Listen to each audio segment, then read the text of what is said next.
So the discipline and the consistency and the habits that you develop and make it like a Quran. No matter what happens, I am doing it. That's the one that will separate you. I'll tell you one thing. Some people tell me, Seif, I will challenge you. 100% go ahead. Because 90% of people, they will do something once, twice, 3 times, 4 times, 10 times, and then afterward they will deviate. Trust me. But I know myself, a bulldog. I'm gonna keep doing it, until I become a master in it, and unfortunately I'm gonna beat you.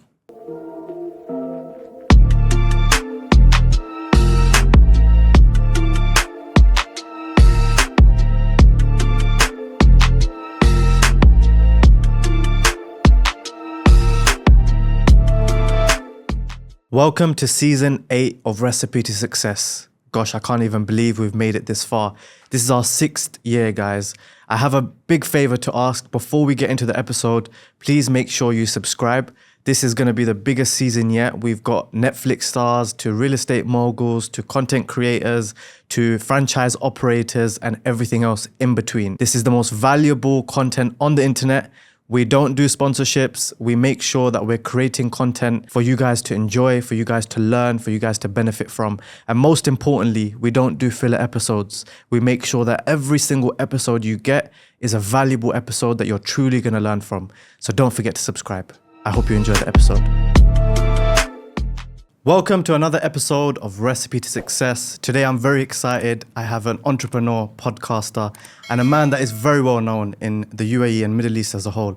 Seif, thank you so much for coming on. Brother, it's a pleasure and it's an honor. Thank you. Looking forward to create a great episode. Definitely. How are you doing, firstly? Superb, always. Yeah? Kicking Dubai ass. life is treating you well? Yeah. Everywhere. Everywhere. You have to keep pushing. Perfect. So Seif, tell me, let's start with a bit of an introduction for anyone that maybe hasn't seen your face. We have a lot of audience in the UK as well. So let's start with, who are you? Whew, it's a very nice one. It's a bit diverse. Like, I come from a corporate background. I'm Egyptian, born in Egypt. I come from a corporate background, spent almost 14 plus years in corporate. Started with Samsung in South Korea, then Moscow, until I reached the CMO level, CMO position of CIS region.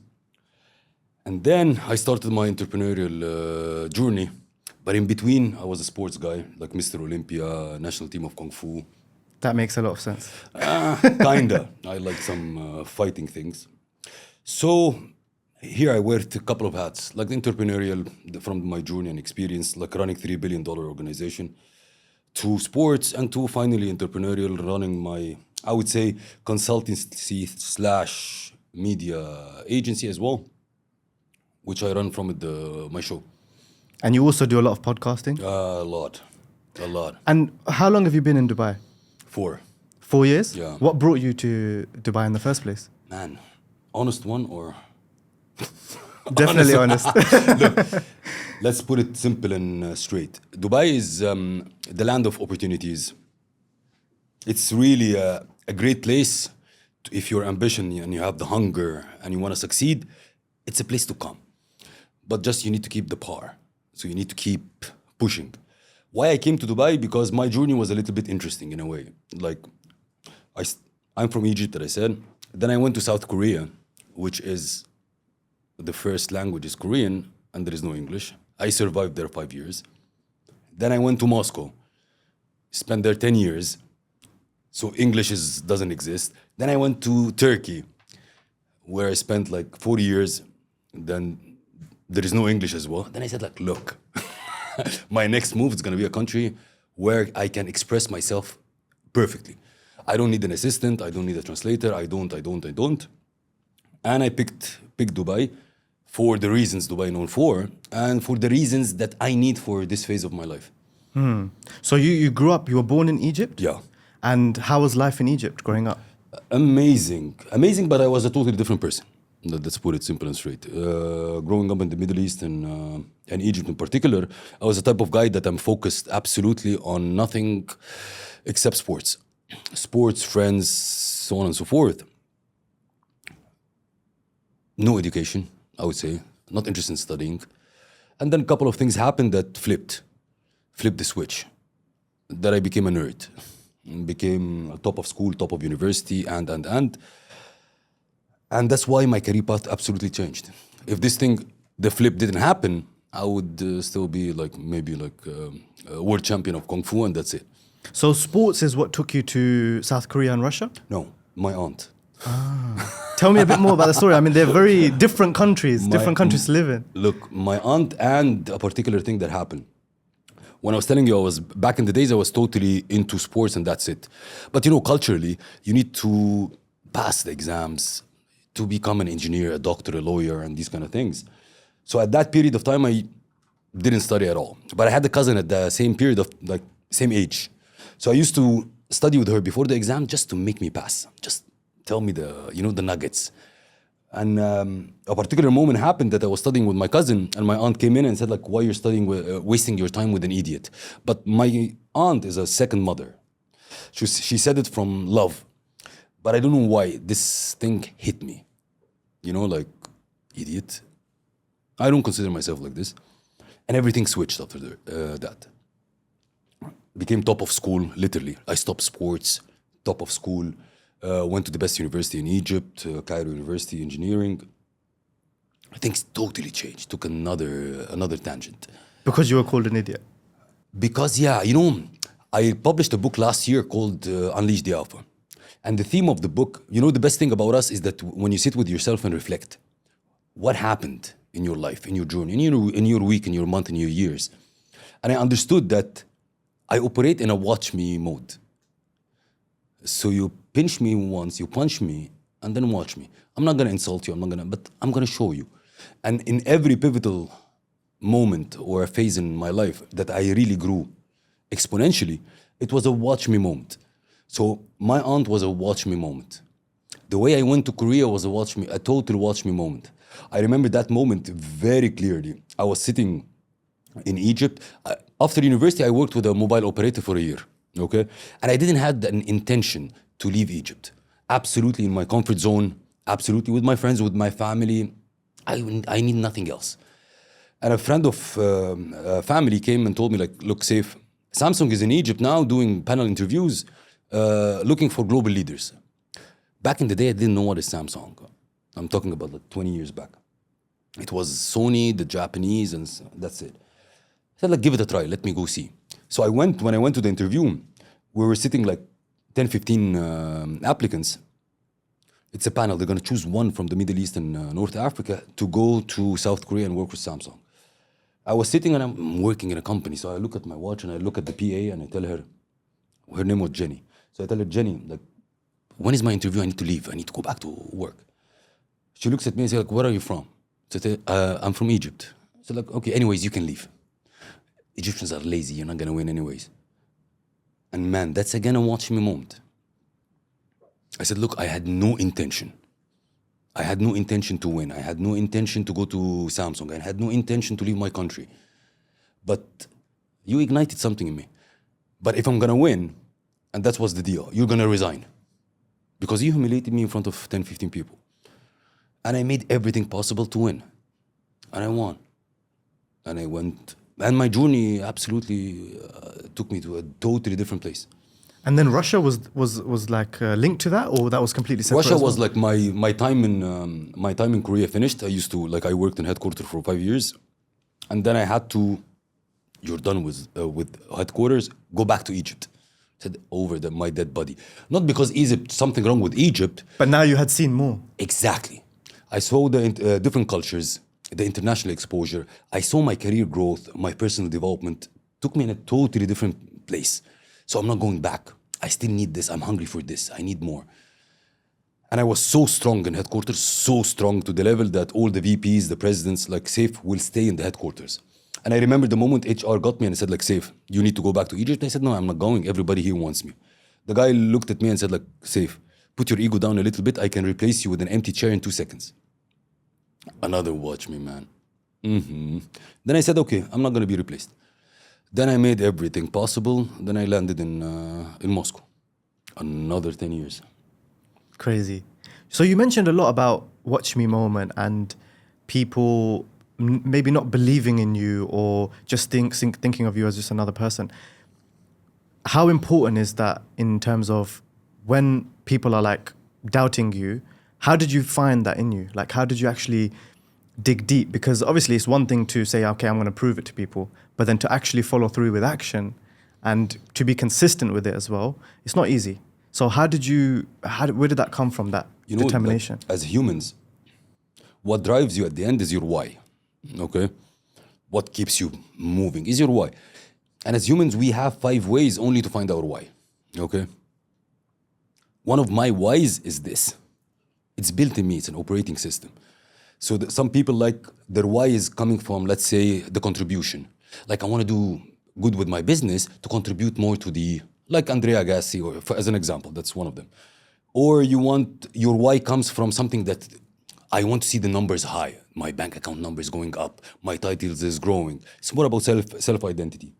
And then there is a family thing. One of them is revenge, but in a good way. Like the people of Steve Jobs, it's a revenge. Oprah Winfrey, it's a revenge. What did they say to Oprah Winfrey? You're not fit for TV. Excuse me? You're not fit for what? So that's the why, that's the drive. It's just like challenge me, try. It ignites me. And when I say, like, as humans, everybody should reflect, see where the switch is. What's the switch for you? That's one of my biggest switch.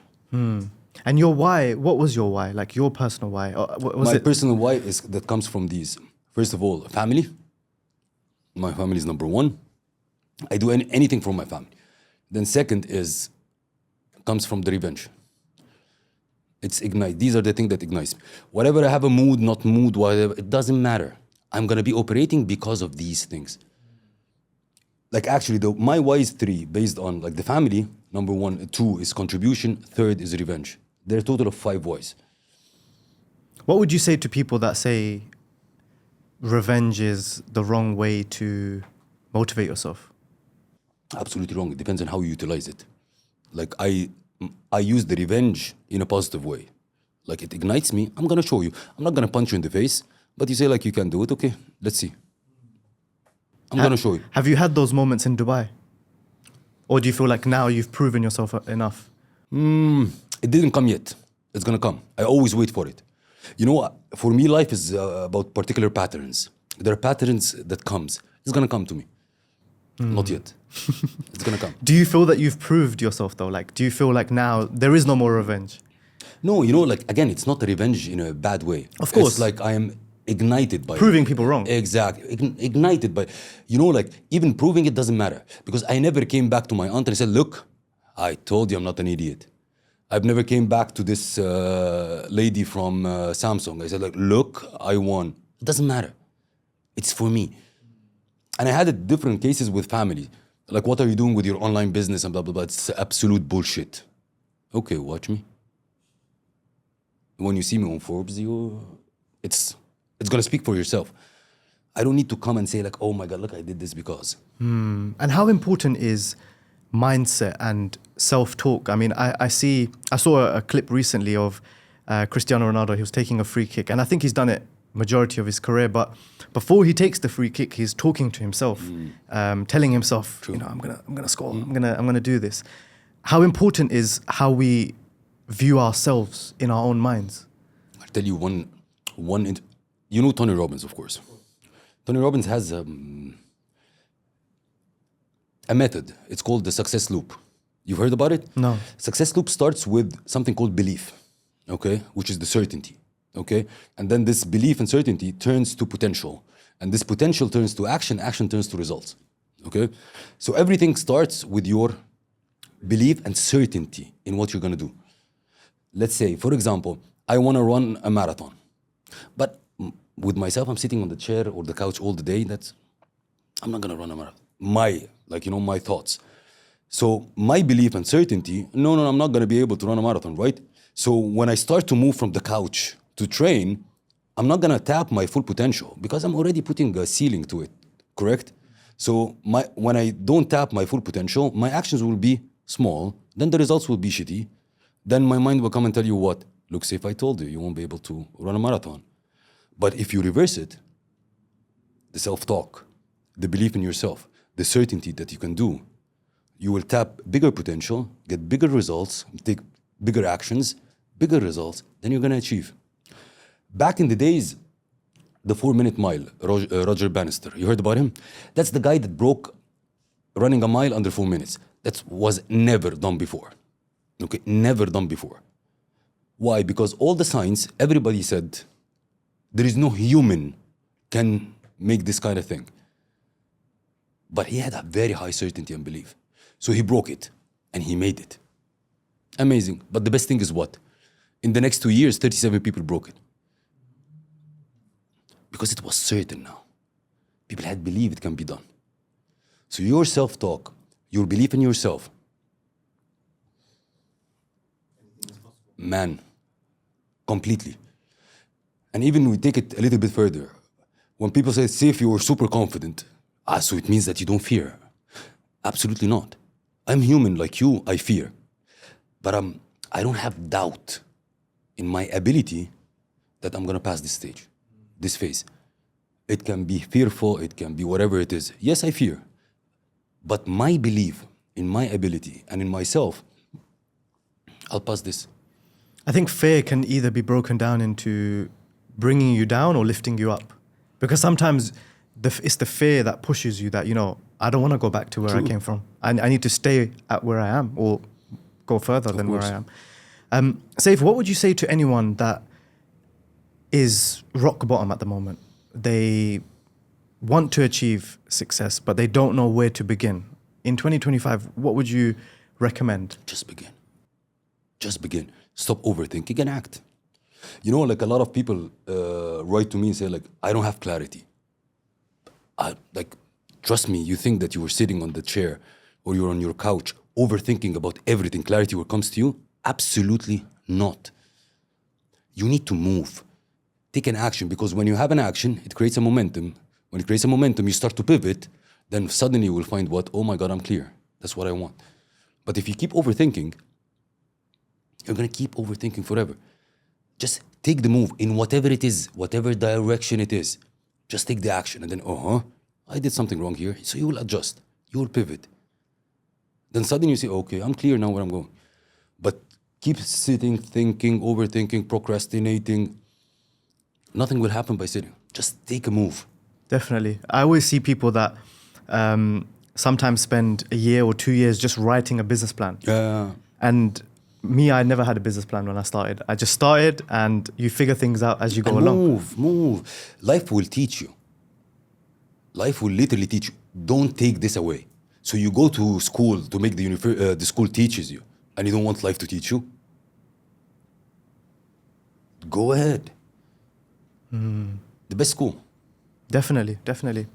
Seif, you mentioned your book a little bit. Let's talk about that. What inspired you to write a book, and what exactly can readers expect from the book? When I used to work in Samsung Russia, I had a mentor. And back in the days, literally, I didn't know what's a mentor. Like, you know, like you're a bull, you're moving in your career. I didn't understand what's a mentor. So I remember he was a Turkish guy. He's now the head of Canva. He said, oh, Seif, I see you have a potential. Let me mentor you. I was like, what the heck? What do you mean mentor? Just like when he finished work today, he was the CMO at that time. And I was starting my career. And man, like, literally, this guy helped me a lot.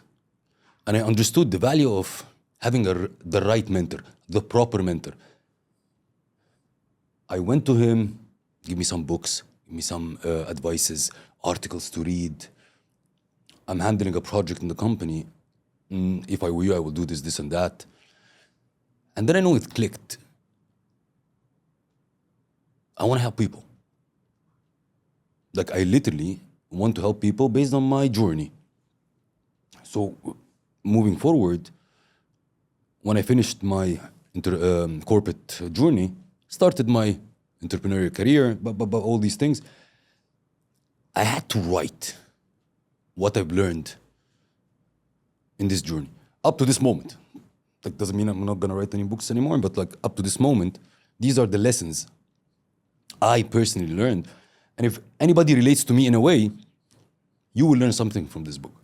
Can you give us a couple of things, little sneak peeks that we can expect? Like sneak peeks, for example, I don't believe in motivation. Like you've never seen a pilot sitting in a cockpit clapping for the plane to fly, correct? There is no motivation. There is system, there's discipline to move ahead. There is no need to overthinking. You never test an idea in your head. Get it out in the market. The ideas are tested in the marketplace, not in your head. These and these and these, and the watch me moments that happened to me. How to find your whys. Of course, I was driven so, brother, since my career is a little bit long, so I had the ups and downs, and I had the things that was good, and I had the things that were very bad. Part of my why in the first, I would say, phase of my life, I was an absolutely self-oriented person. Absolutely selfish.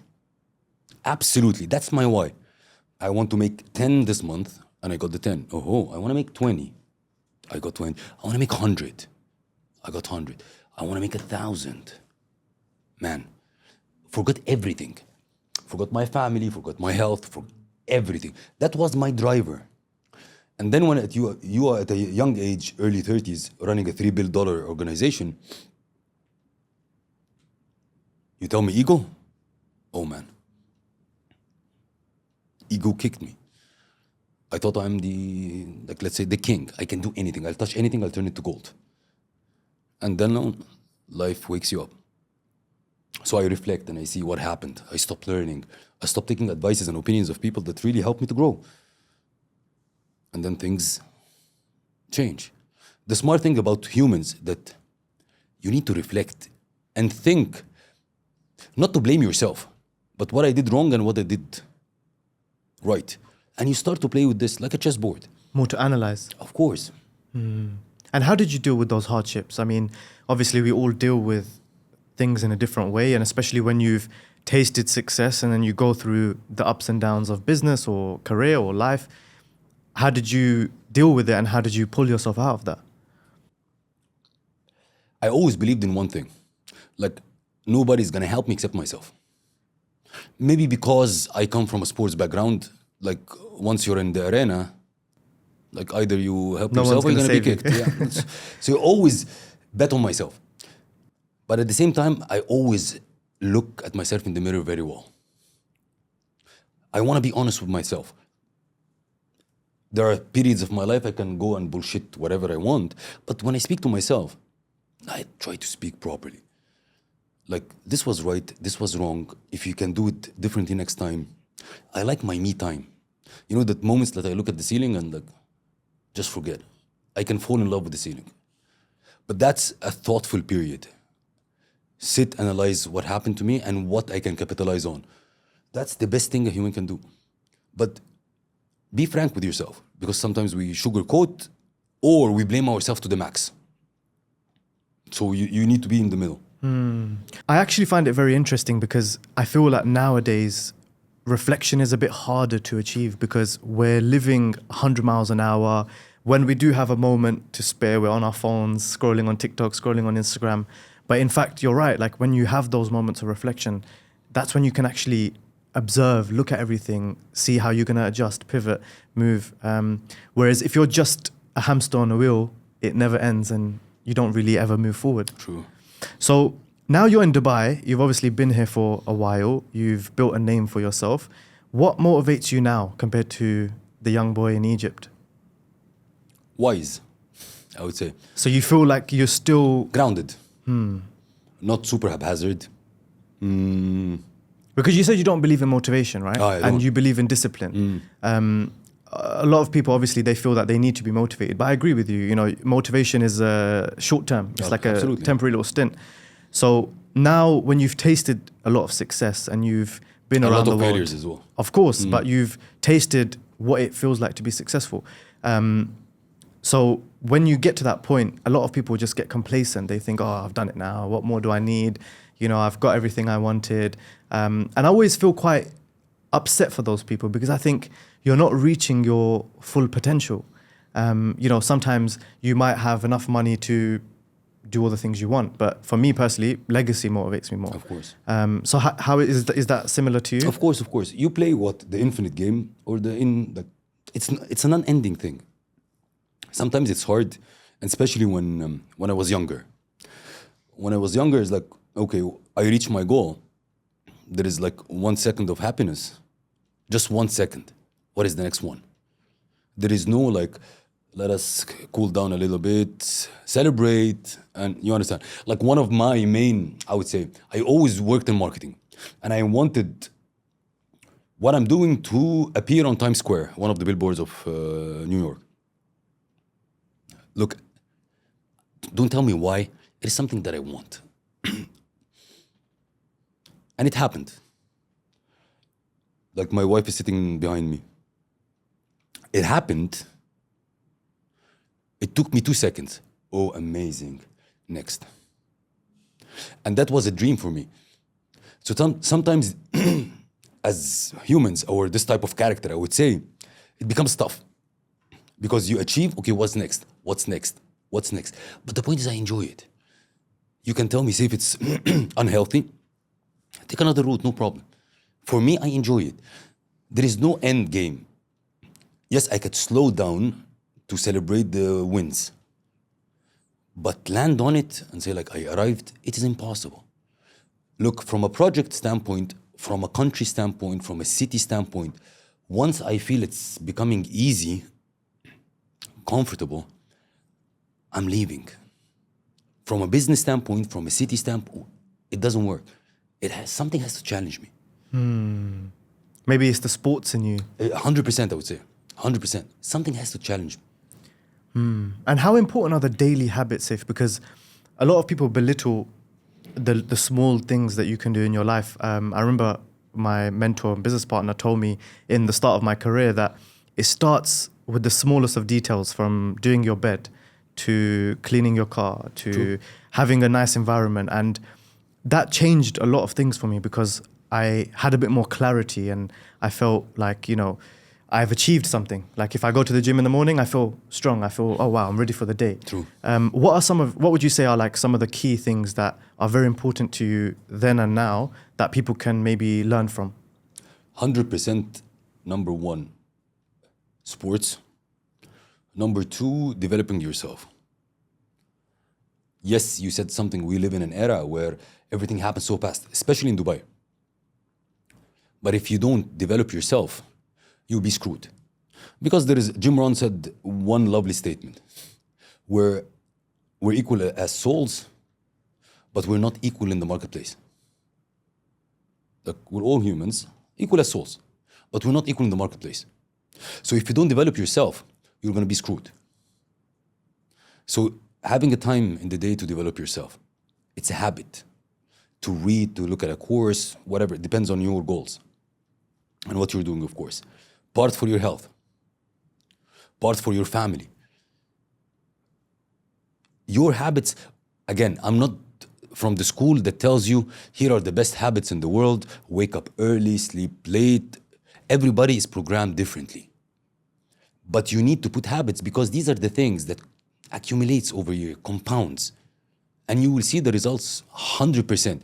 The only problem is we became so boring people. Like, oh my God, I went to the gym for 2 months and man, I've been going to the gym for the last 15 years. I've been reading for the past 15 years. I've been doing the same boring things that I do in my work. Habitual. It is boring like hell. But I'm doing it because I know the results. That's gonna get me the results. Consistency. Absolutely. The consistency and discipline in doing it. It can be like whatever. Like I'm happy today to do, shoot a video, but shoot 1,000. That's another thing. So the discipline and the consistency and the habits that you develop and make it like a Quran. No matter what happens, I am doing it. That's the one that will separate you. I'll tell you one thing. Some people tell me, Seif, I will challenge you. 100% go ahead. Because 90% of people, they will do something once, twice, 3 times, 4 times, 10 times, and then afterward they will deviate. Trust me. But I know myself, a bulldog. I'm gonna keep doing it until I become a master in it. And unfortunately, I'm gonna beat you. So again, like sometimes we hear words like of success, like be disciplined and consistent. Without a doubt, yes, it is. But the only thing is people get bored very fast. There is no results. You're running a podcast, correct? Tell people, what does it take to run a podcast? To even see a result? How many episodes? Some people do 5-6 episodes, they're like, oh my God, the views didn't come. What did you expect? It's gonna like come from the sky? But you just keep doing. I have a belief that I love to outlast people. Yeah, exactly. Because in my industry, like even marketing or podcasting as an example, there's been so many players that have come and gone. And often... Don't say players, people. Because it's not players even. Yeah, like people that obviously they try and they're motivated and whatever, but then they don't necessarily see the results and then they just give up. I always feel that sometimes people give up just before the moment that they were going to actually succeed, but they just... True. They But the point is like, you know, the problem with this is what? Psychologically, we live in an era when you look at social media and everywhere, like everything looks greener on the other side, correct? Like amazing. He's trading, superb. He's selling real estate, amazing. He's renting cars, superb. So look, everything looks greener on the other side. So you jump in one. I'm gonna be a Forex freaking trader. I'm gonna make money like this. Then you keep doing it a month or 2 and 3. There's nothing coming back to me, right? Then what you're gonna do, you're gonna quit, correct? Then you're gonna try something else. You do it for a couple of months. I'm gonna be a real estate agent. So since we're in Dubai, like 99% of people are real estate agents. But I mean, you'll do it for 1 month, 2 months, 3 months, and then you're not gonna see a return. So you're gonna quit. The problem here is what? You labeled yourself as a quitter. So unconsciously, whatever you're gonna do next, you're gonna go in, and once it shakes a little bit, let me try something else. So you're gonna be always a quitter, labeled yourself. Yes, you have to be smart when you know that the boat is not the right boat. But it's not every boat is not the right boat. You have to see it through. Exactly. Seif, you know, I also wrote a book last year about personal branding. And you're someone who obviously has built such a great personal brand for various reasons. I mean, over 3 million followers on Instagram. You are out there, you're recognized. How important has personal branding been in your journey? Okay, because the journey is a little bit long. Now we live in an era absolutely different than, let's say, 10, 15 years back. When you come and say 10, 15 years back, personal branding, it didn't exist. The generation from a marketing standpoint, from consumer demographics and so on and so forth, was absolutely different. My generation, the ones before, we were used to relate to more company brands, like the Samsung, the Nokia, the Ericssons. We used to correlate to more company brands. But when you're talking about the Gen Zs, the Gen Alphas, and going on and so forth, absolutely different. They correlate with people more. They relate with people more. So personal branding now, it is the king. It is the king. They want to know the person behind the company. They want to know the person behind the brand. They want to relate to that person. Musk, whether you like him or not, he's a freaking strong personal brand, which made Tesla that market cap. Whether you like him or not, he's authentic. He says what he wants. Some people like him, some people don't. But that's his personal brand. I would argue that in the future, it's actually going to be even more so. Yeah. Like that even just the average person in a normal job, they will need to have professional images, professional videos, LinkedIn, whatever it is. And they will always stand out over people that don't have any presence, especially in a place like Dubai. And one of the things I love about Dubai actually is the networking side of things. How important is that for you? Because for me, I know for sure, podcasting and business-wise, people are open, people are, happy to network. And you often find that winners, I mean, Dubai is a unique place where there's so many winners in one place. And obviously those that are trying to win. Yeah, true. A lot of places in the world aren't like that. The UK is a prime example of that. People just want to sit at home and do nothing. But networking, I feel, has really elevated my journey. Has it impacted you in? Of course, but the right one. You know, like we also live in an era when we put the spotlight on a term like networking. And since networking is important, so in a day you can find 3-4 networking events happening. Okay, so 3-4 networking events happening. So at the end of the month, you have like almost 200 networking events. And there are people that literally go to the 100 networking events. That's not networking.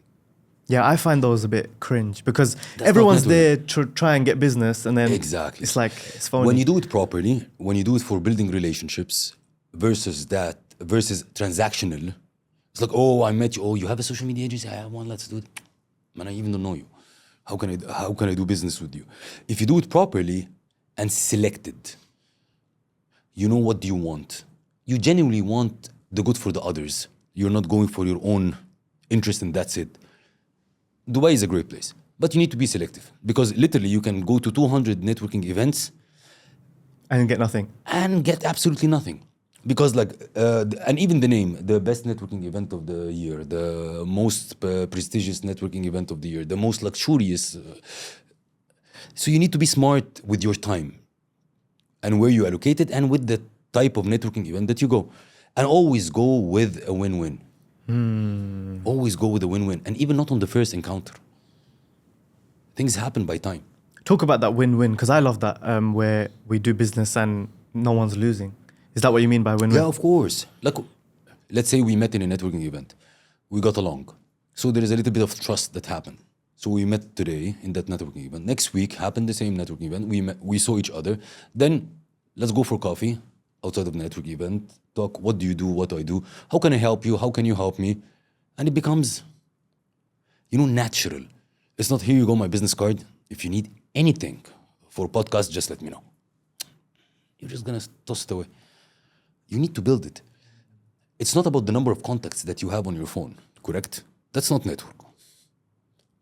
How you develop this contact is the thing. Some people just connect. I have him on WhatsApp. Well done. Well done. The developing part is the important, which we miss. We just take, because it's quick again. So I met you today, I know you, you're my brother, it's finished. No, man, it doesn't work this way. You need to build the relationship. You have to water the plants. Of course, like anything. Seif, I want to take you back to a young version of yourself, where you were first starting out, maybe a teenage version of yourself. You've learned probably endless amount of information since then, since you were in Egypt, of course. If you could give your younger version a piece of advice, what would it be? Develop yourself. Literally. Spend on your personal development. Grow yourself.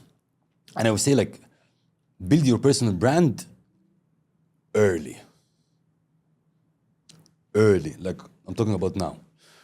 But if I talk to myself, again, I come from the Middle East. I'll give you a very good example. When I left Egypt and I went to Korea, and I used to use metro, going back and forth. And back in the days, you remember Nokia phones? So I'm sitting with my Nokia phone playing Snake. That was the best. Man, playing Snake like crazy. And I look at people around me. It's like, what the heck? They're reading books. Like, what the heck? And I'm like, then, I have a curious part of me. Like, let me try. Then I start reading. My mindset became better. My skill sets became better. My take on things became different. If I knew that back in the days, but before going to Korea, before, invest in yourself, especially when you're young. You have nothing to lose. You don't have a family, you don't have kids, you don't, all these kind of things. Invest in yourself. And then now, build your personal brand. In a way that a lot of people say oh shit, how do I build my personal brand? Oh shit, that's a big thing. Yeah, we're not saying to shake it. Just to be clear, it's not shaking to get the views and so on. But you have different options to play it. If an old guy or a lady or whatever, and you build something in your life, you had a success record, a track record. Share the wisdom from your journey. Even if you're young, you have nothing. You have zero track record, but you're going after something. Share it as well. I'm sharing the step by step, what I'm doing to reach this goal. That's building your personal brand, and building your personal brand. How important is spirituality and religion? Has that been important for you? Religion is very important, yeah. Let's talk about it a little bit more. Grounded. I'm grounded. I know I have God. I'm Muslim, alhamdulillah. I have God. I trust Him. I rely on Him. Whatever the heck comes in front of me, doesn't matter. It doesn't matter. You know, I always have a saying like, even if it's a bad thing, He's doing it for my own sake. Even if it's bad. He's either teaching me a lesson, holding me back for a better opportunity. Super grounded in that form. It's very important. How do you stay steadfast? Because I find this with a lot of young people where it's like motivation. It comes and goes. It is. But you need to be grounded. And again, you know, sometimes it's sad to say that it happens to you. Like I'm 41 now. I wish it happened to me when I was 30 or 25. It happened to me in my journey by age. The prayers, that's why I said like my journey was an absolute roller coaster. One part of it, one phase of it is an absolutely selfish oriented person looking for my career. The day I entered Samsung Russia, CIS, I knew I'm gonna sit on the top chair. I knew. Nothing else mattered. So everything around me, forget it. And then you start to think, no, it's not like this. There are a couple of things you need to, it's like the work-life balance. There is no. Literally, there is no. It's literally you're walking your life like in the circus, like juggling balls. I keep juggling my work, my project, my family, my religion, my health. But some of these balls are crystal balls. When they fall, they were gonna break. So make sure that these crystal balls doesn't fall. Religion, faith, spirituality, family, health.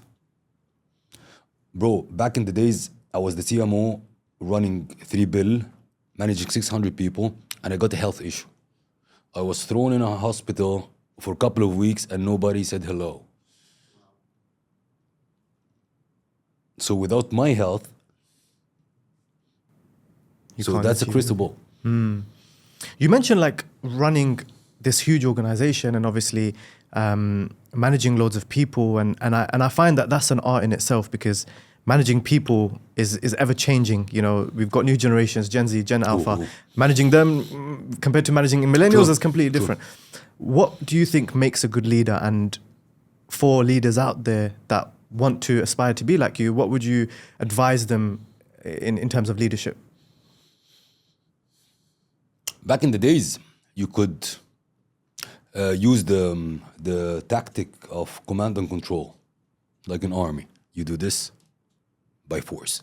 Doesn't work these days with all the new gens. So you need to adapt EQ leadership. Your emotional intelligence has to be extremely high to be able to listen and act. You're not talking about different generations. You're talking about different generations. Then you're talking about the women employment increased. Then you're talking about the minorities portion in the workforce increased. So you're handling, as a leader, you're handling a lot of variables. So if your EQ is weak, you're done. That's number one. Number two, the principles of leadership didn't change by time, except, I would say, the EQ part. You need to follow by example. You're always on the spotlight.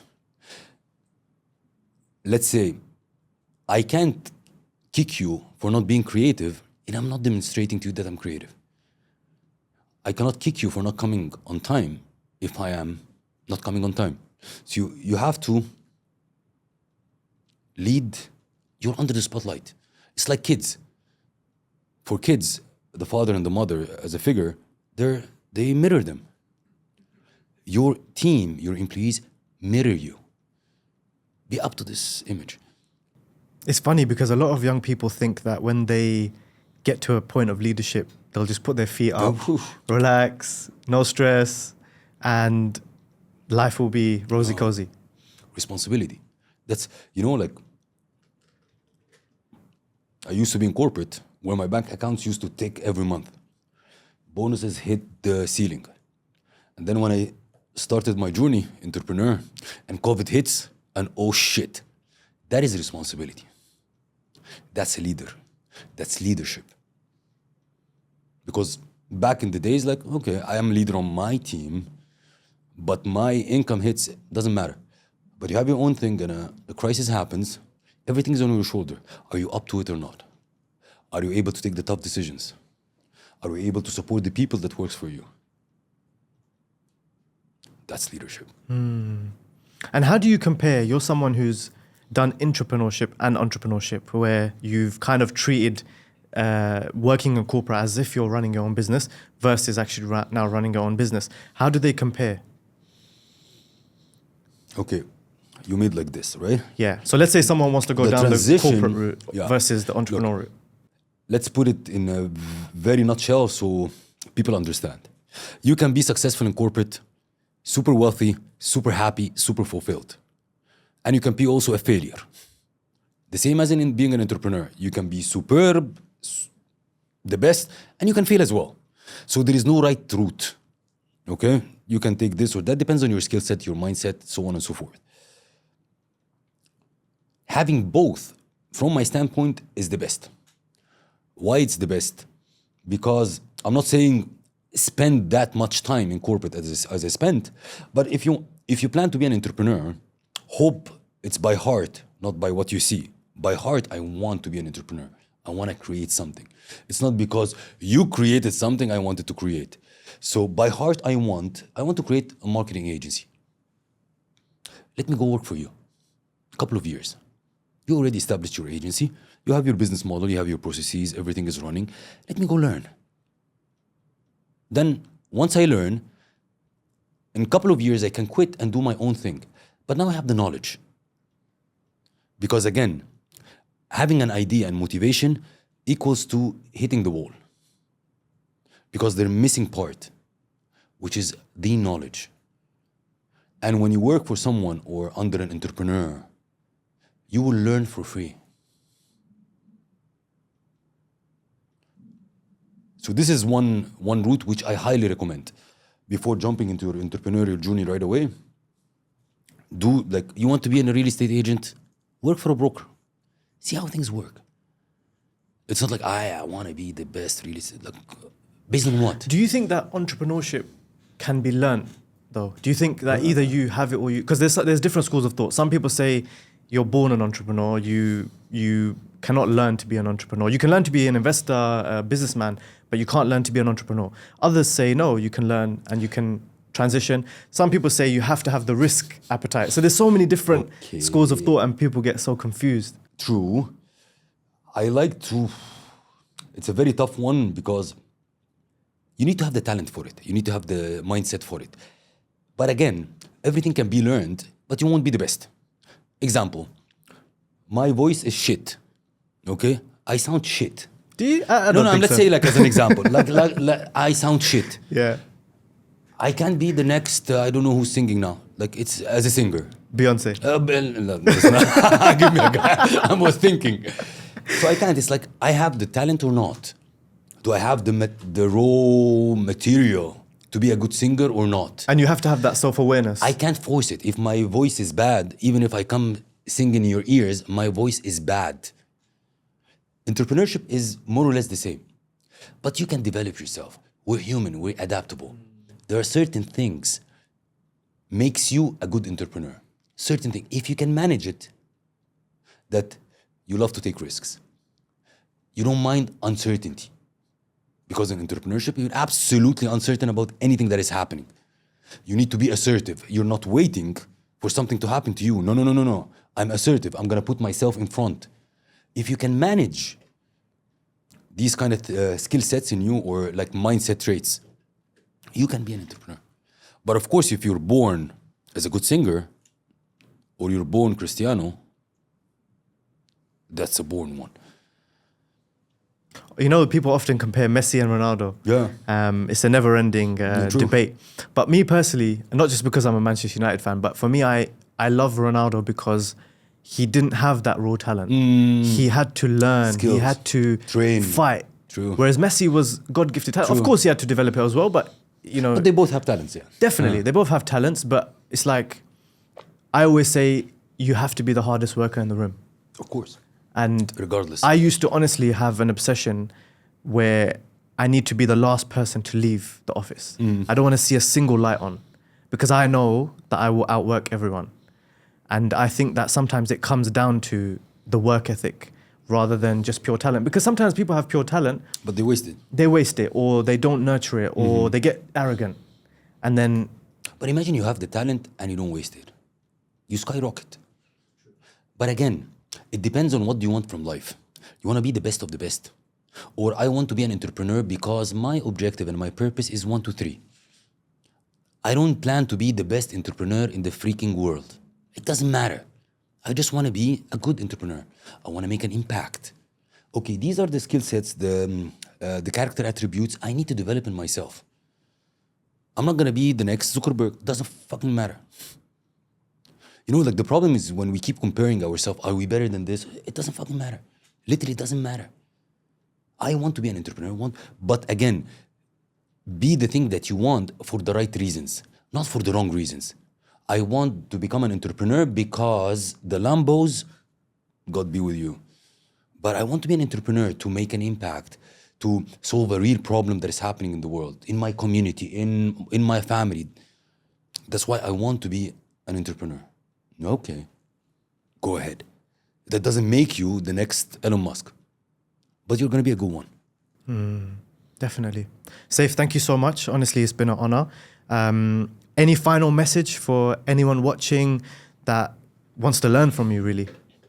No, like the only message I would love, add value and move. Make your objective in life is to add value. And once you add value, life will give you value back. A lot of people, we always think about our own interest in any particular thing. And once you run just for your own interest, man, the best thing in life is to give. Because you're going to get back a lot. It's also more fulfilling as well, isn't it? Absolutely more fulfilling. But again, a lot of people don't think in that way. Have you heard of the 51-49 rule? Which one? So there's a rule that says always give 51% and expect 49% back. Yeah. Always give a little bit more True. than you get back. True. Because people will always remember that. True. I'll tell you this one thing just to close. Like, I always tell my team for this thing, don't be a box mover. Like, let's say we're contracting with you, okay? And I have a team member between us. So you send the proposal, the team member gets the proposal, and the team member send it to me. You're not a box mover. You need to add value. You send something, analyze it, give me your recommendation, give me what do you think, add value to it. Don't be just a box mover.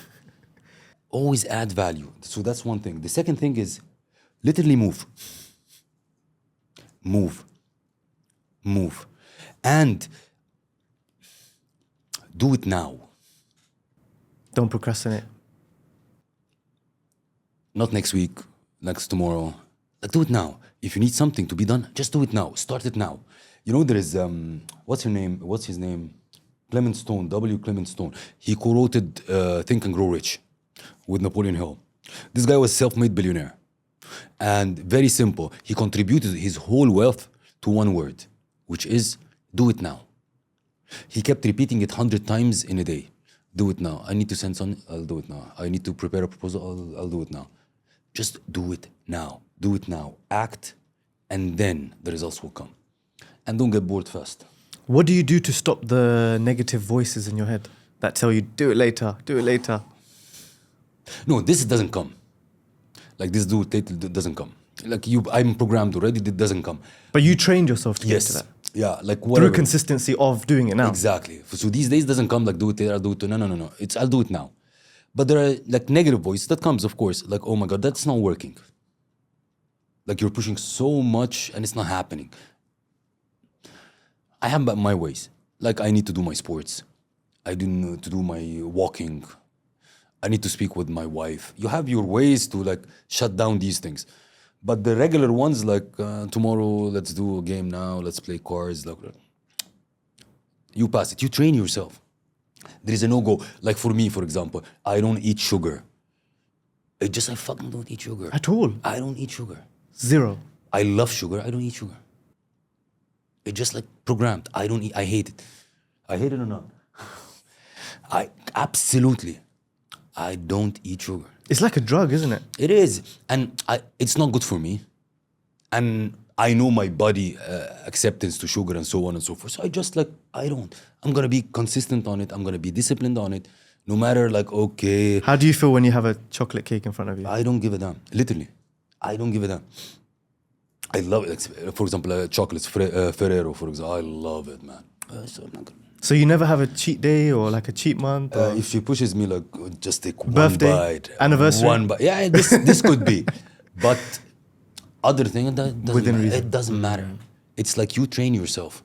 There is non-negotiables. You know, like you put your non-negotiables. These are non-negotiables for you. And everyone is different.